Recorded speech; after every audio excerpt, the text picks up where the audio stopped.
Tonight, the climax to 13 weeks intensive mental and physical testing as 4 outstanding contestants step forward for the ultimate challenge in the Krypton Factor 1993 Grand Final.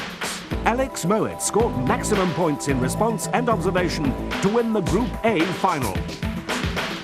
Norman Kenvin won physical ability and sealed his victory in the last round of the Group B final. Tim Richardson gained first place in observation, physical ability and intelligence in the Group C final. And Eddie Jackson's outstanding performance of general knowledge in the Group C final earned him highest scoring runner-up.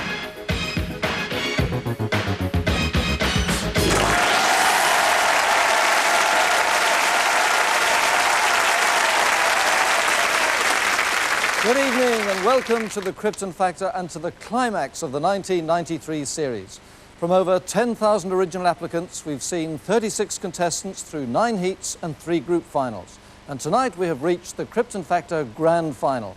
6 tough mental and physical challenges await tonight's Grand Finalists, at the end of which one of them will step forward as the Krypton Factor champion of 1993.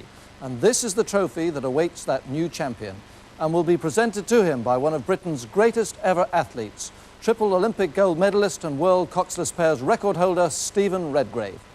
So let's get the Krypton Factor Grand Final of 1993 underway with round 1, mental agility.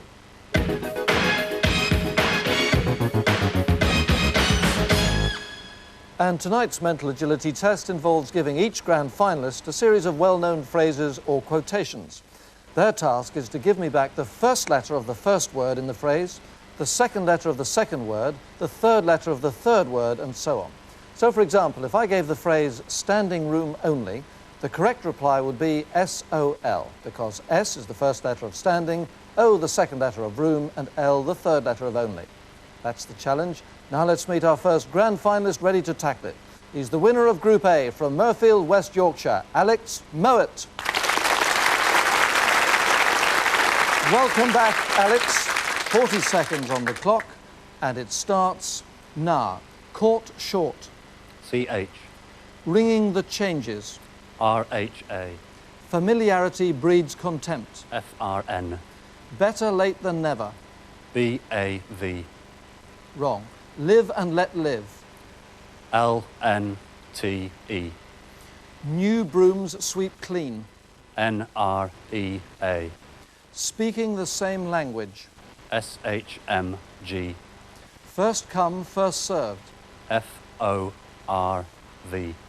Milk of human kindness. M-F-M-D.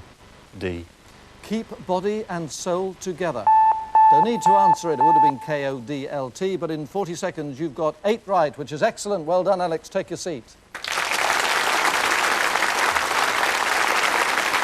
Our second grand finalist was the Group B champion and comes from Bickley in Kent, Norman Kenvin. Right, welcome back to you, Norman. 40 seconds, and it starts now. Keep mum. K-U. Please give generously. P-I-N. Rack and ruin. R-N-I. Beat about the bush. B-B-E-S. Wrong. Draw the short straw. D-H-O-W. Wrong. To bite the bullet. T-I-E-L. Raining cats and dogs. R-A-D-S. Better luck next time. B-U-X.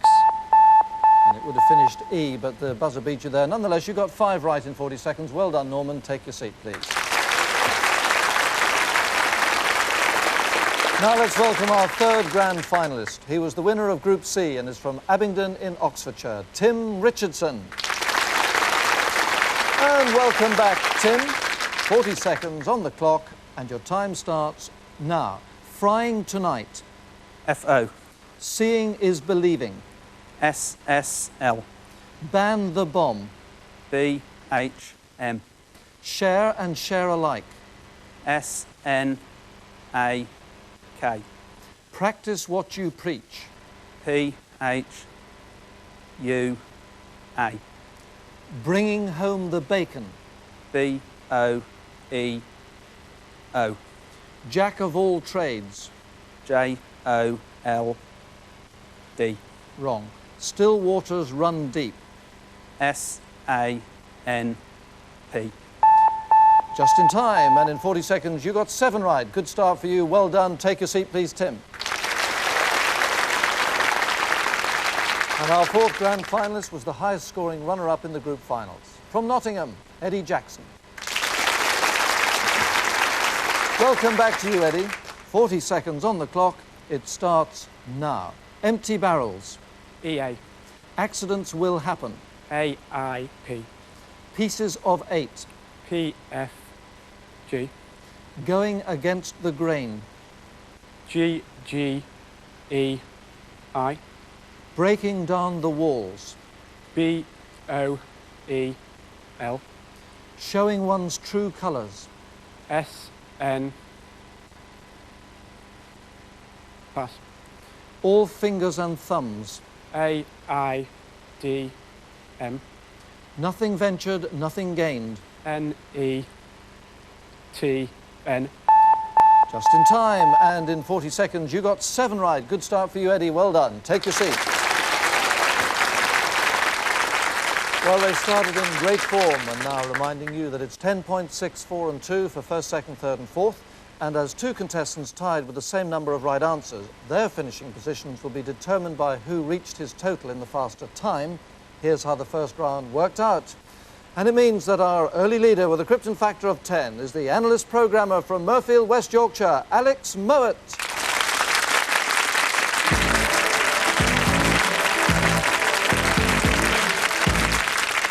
A Piper Cherokee aircraft approaches Leeds Bradford Airport. At the controls, one of the grand finalists. All 4 face the ultimate response challenge to land the aircraft for real. Former British Airways instructor Tom Armstrong briefs the contestants at the Yorkshire Flying Club's headquarters before the toughest examination of their lives begins. First to take the controls and head for the sky with Tom Armstrong alongside is Scotsman Alex Mowat. He, like the others, will be assessed not only on general handling and the actual landing, but also for remembering to call the control tower for landing clearance and lowering the flaps on 2 occasions. Alex adjusts the throttle to reduce speed, which is vital now because he's forgotten to lower the flaps and he's also missed his radio call. Tom Armstrong had to make that for him. It's so easy to forget when your concentration is fixed on that runway. But landing beautifully in right over the centre line, Tom Armstrong not having to take control for the landing. I have control. But he does now as Alex fails to steer the aircraft down the runway. Doesn't seem to impress. Next it's Norman Kenvin from Bickley in Kent. And dropping well below the flight path at this stage. First flaps. Remembers the flaps. Golf Sierra Echo, final to land, 3-2. I have control. And he's in trouble. You heard instructor Tom Armstrong take control of the aircraft. That's because Norman has dropped much too low and Tom takes it back up to the correct height. You have control. Second flaps. And Norman takes over again, selects the 2nd position for flaps and is approaching slightly left of the centre line. Now needs to reduce power and keep the wings level. He stays in control of the aircraft to make the landing with a bump. So mixed fortunes there for Norman.